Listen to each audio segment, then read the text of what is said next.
வேலு பிரபாகரன் ஈழத்தில் இல்லை, அவன் மறு அவதாரமாக தமிழகத்தில் வந்திருக்கிறான். என் இனிய தமிழ் மக்களே,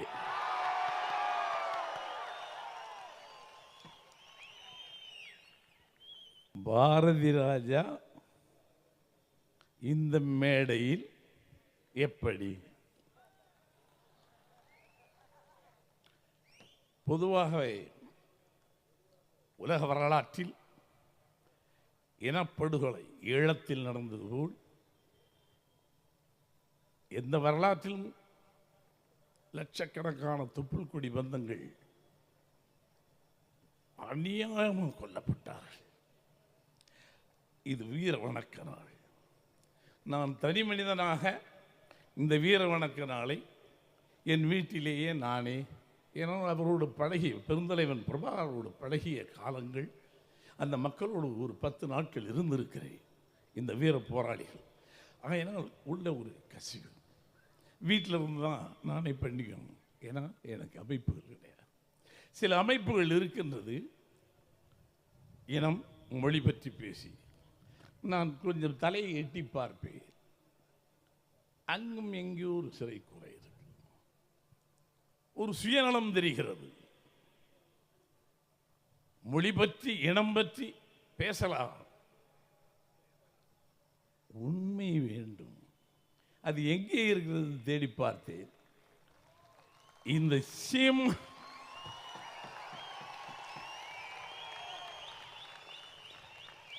நாங்கள் பொய் பேசல,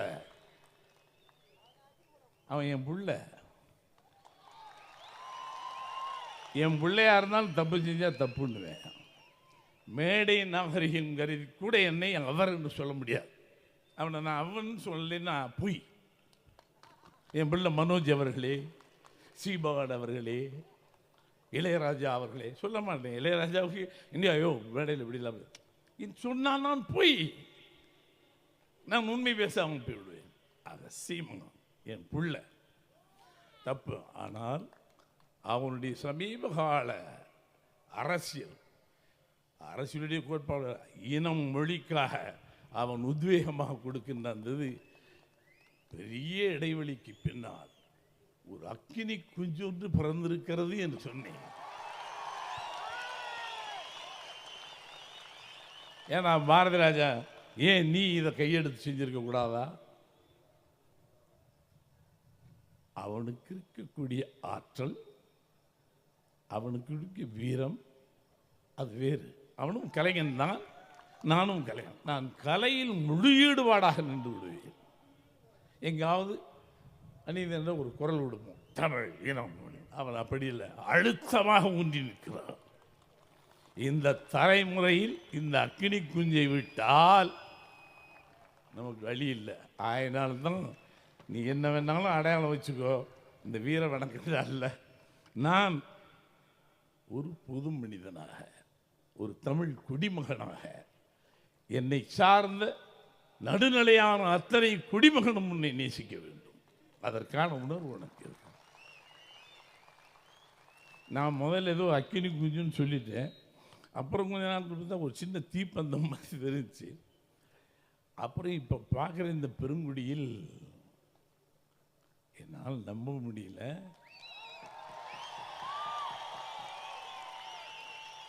நீ தீப்பந்தம் தான் வச்சிருப்ப, வைக்கப்படமே பத்திரிதடா. அரசியல் அமைப்புடைய வைக்கப்படப்புக்குள்ள பாம்பு இருக்கு, பல்லி இருக்கு, பூரா இருக்கு, கழுதை இருக்கு, 10 எரியுது. ஒரு படப்பு இல்லை, 10 படப்பு எரியுது. போகுது பாம்பு, பூரா, பள்ளி எல்லாம் பயந்து ஓடிட்டு இருக்கு. வயசில் சின்னவன் இஸ் கிரேட். எல்லாரும் பேசுனீங்க.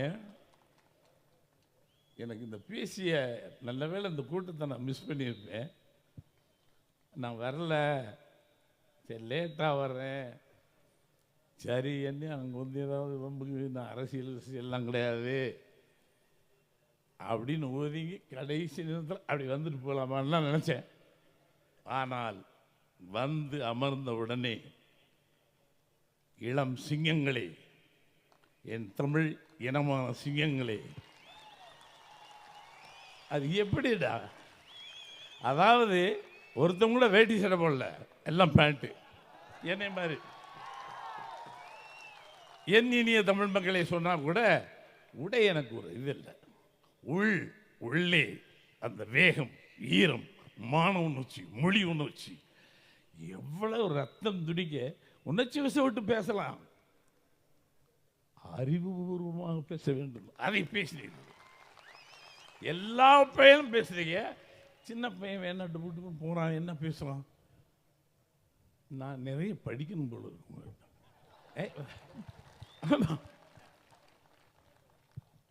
என்ன இதுக்கு என்ன ஒரு பாசறை பட்டறை அமைச்சு என்ன ட்ரைனிங் கொடுத்தீங்களா?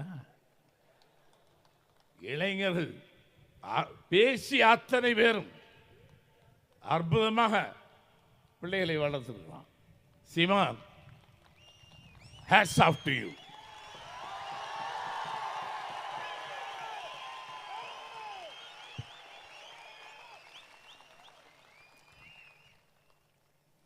சீமான் பேசும்போது கூட நானும் கேட்டிருக்கேன்.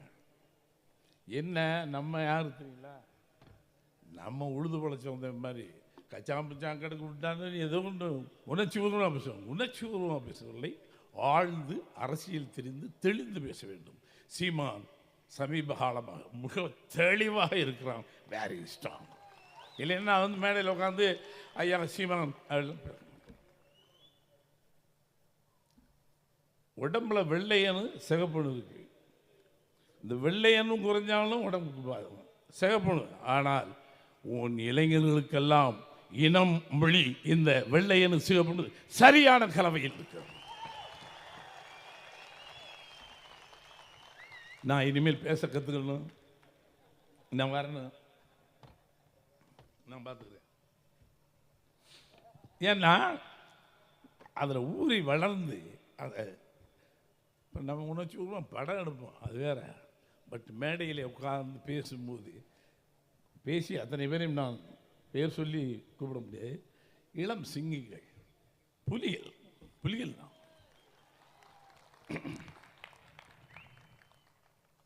வேலு பிரபாகரன் இல்லை என்று யார் சொன்னார்? இந்த விவாதம் ரொம்ப நாட்களாகவே இருக்கு. வேலு பிரபாகரன் ஈழத்தில் இல்லை, அவன் மறு அவதாரமாக தமிழகத்தில் வந்திருக்கிறான். சீமான் கொஞ்சம் நல்லா கவனிச்சு பாருங்க. பெருந்தலைவன் பிரபாகரனை பாருங்க, இதே யூனிஃபார்ம் அவனுக்கு போட்டு பாருங்க, அப்படியே இருப்பான். என்ன இவர் கொஞ்சம் சிகப்பு, அவன் கருப்பு. அவன் செந்தமிழன் சொல்லிக்கிறேன், கருப்பு தமிழ. செந்தமிழன் என்பது கிழித்து அவனுடைய இது இருக்கணும், அதுதான் செந்தமிழ். அவனுக்கு ஒரு பெரிய வரலாறு இருக்கு. நிச்சயமாக இங்கே பேசிய அத்தனை பேரும் பொய்மையாக பேசவில்லை, ஏதோ மேடையில் உணர்ச்சி வசப்பட்டு பேசவில்லை, உண்மையாக பேசினீர்கள். பேசும்போது கண்டுபிடிச்சலாம். நான் எவ்வளோ பேரை பார்த்துருக்கேன், 45 வருஷத்தில் நடிக்கிறேங்க, அது இதெல்லாம் உண்மை கண்டுபிடிக்க வேண்டும். பேசியவன் அத்தனை பேரும் அழுத்தம் திருத்தமாக ஆணித்தனமாக உண்மை பேசியிருக்கேன். ஆனால் ஒன்றே இதில் நான் சொல்லுவேன், இந்த தனி மனித விமர்சனங்களை குறைச்சிரு. ஐம் சாரி, மன்னிக்கணும். ஏன்னா மிக பிரம்மாண்டமான அறிவாளிகள் பேசுவான், அத்தனை பேரும் அறிவாளியாக இருக்கான். அவன் நஞ்சுமா இருக்கான். சின்ன குட்டி மஞ்சூர் அலிகான் பையன் பேசுகிறான், ஒரு பொண்ணு பேசுகிறா குட்டி. எத்தனை பேர் பிரம்மாண்டமாக பேசல. சில நேரம் உணர்ச்சி வசப்பட்டு அந்த எல்லை தாண்டும் பொழுது தனி மனித விமர்சனம் சில காயத்தை ஏற்படுத்தி இது பண்ணும். நம்ம நமக்கு பலம் இருக்கிறது, மொழி உணர்வு இருக்குது, இன உணர்வு இருக்கிறது, நியாயம் இருக்கிறது, தர்மம் இருக்கிறது. வெற்றிங்கிறது உங்களுக்கு வரும். 100க்கு 100 வெற்றி அடைய போகிறீர்கள். ஏன் அதிகமாக அவர்களை போட்டு புண்படுத்தணுங்கிற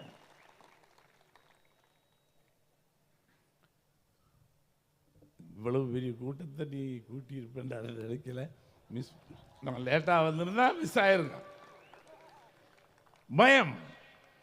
இதுவரையில் நான் எல்லாரோடையும் எல்லா தலைவர்களும் தெரியும், எல்லா அமைச்சர்களையும் தெரியும், 50 ஆண்டு காலத்தில் 45 வருஷ காலத்தில் நான் எல்லாரோடையும் பழகிட்டேன். ஆனால் சமீப காலமாக